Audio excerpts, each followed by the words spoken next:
Ladies and gentlemen, welcome. It has been quite some time, years in fact, since I was able to do something like this. It is the return of Monk Spot here on Spot on Sports, and I'm ecstatic to be back with you guys. Now, if you've been following me for a long time, you already know what to expect here on your game day matchups for week 2. On Thursday night, an AFC matchup features a fight between cats and dogs and two quarterbacks with a lot of moxie. On one end, we have the veteran Baker Mayfield, who has seen his share of struggles. He couldn't make the magic happen against Baltimore, and it showed when he missed on 2 touchdown passes to Odell, and they were ran off the field 38-6. On the other end, rookie quarterback Joe Burrow gave it his old college try in his first NFL debut. But life in the NFL is nothing like life at LSU. He had a rough first game against the vaunted Chargers defense despite only falling short 3 points. But all hope isn't lost for the Bengals. They face a Browns defense that gave up over 100 yards on the ground, which is a feast for running back Joe Mixon, who ran for over 300 yards in both games last year.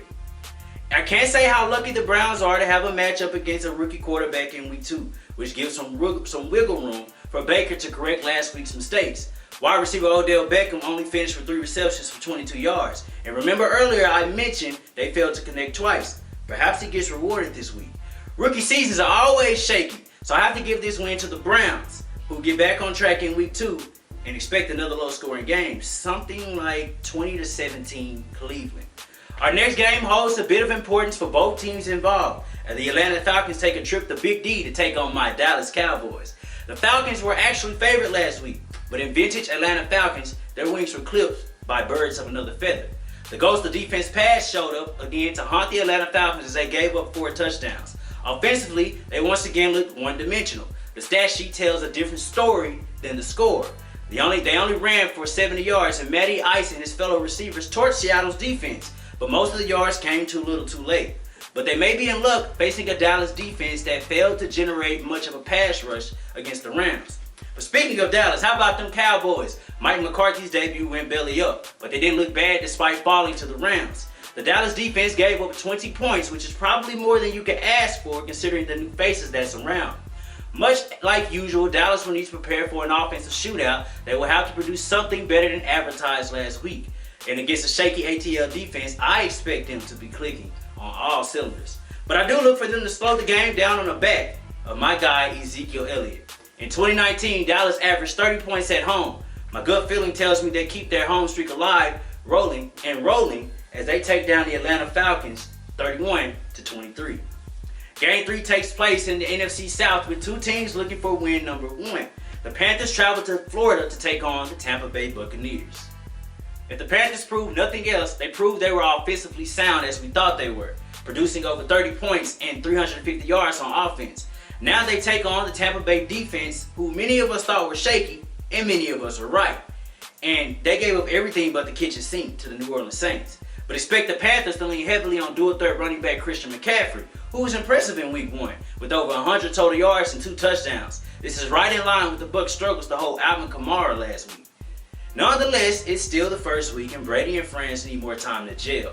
They'll need a big game from wide receiver Mike Evans, who was dealing with a hamstring injury, which may have resulted in his poor performance.